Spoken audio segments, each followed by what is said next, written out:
27 फरवरी 2026 का जो महत्वपूर्ण क्वेश्चन है उसका क्वेश्चन नंबर 2 का हल।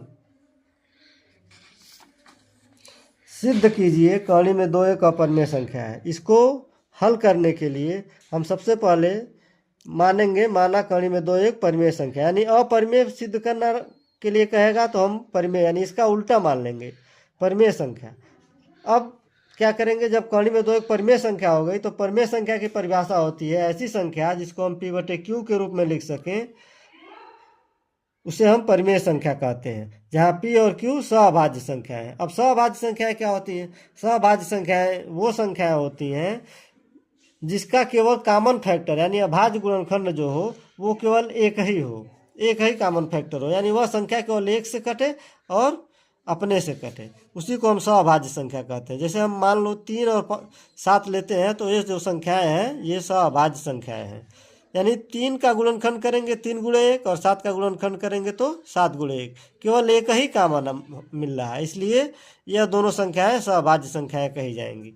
अब आइए कर्ण में 2 बराबर p/q, इसका एक पक्ष ये है और दूसरा पक्ष ये है, इन दोनों पक्षों का हम क्या करेंगे, वर्ग करेंगे। वर्ग करने का मतलब है जब कर्णी का वर्ग किया जाता है तो कर्णी हट जाती है, यानी कर्ण में 2 का वर्ग 2 आ जाएगा और p/q का वर्ग करेंगे तो p²/q² आएगा। अब इस q को हम इस साइड ले जाएंगे, यानी यहाँ पे भागा में है, इधर जाएगा तो गुणा हो जाएगा।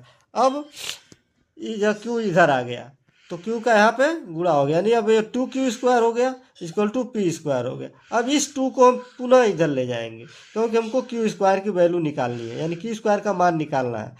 अब जब 2 इधर जाएगा तो यहाँ गुणा है, यहाँ गुणे का चिन्ह छिपा हुआ है, तो इधर जाएगा तो भागा में हो जाएगा, यानी p²/2, यानी यह 2 इधर आ गया तो बटे में हो गया। अब इसको हम समीकरण नंबर 1 मान लेंगे। अब यहाँ पे p जो है 2 से विभाजित, यानी इस बटे का मतलब होता है विभाजन, q² = p²/2, यानी 2 से डिवाइड ये बटे का मतलब होता है 2 से विभाजित, p² 2 से विभाजित होता है। जब p² 2 से विभाजित होगा तो p भी 2 से विभाजित होगा, क्योंकि इसे मान लीजिए 4 है तो 4 का स्क्वायर 16, 16 का जब हम गुणनखंड करेंगे तो 2 × 2 × 2 आएगा, तो इसका मतलब 16 2 से विभाजित हो जाएगा। तो जब 16 2 से विभाजित होगा तो उसका स्क्वायर रूट यानी वर्गमूल भी 2 से विभाजित होगा, इसलिए p भी 2 से विभाजित होगा।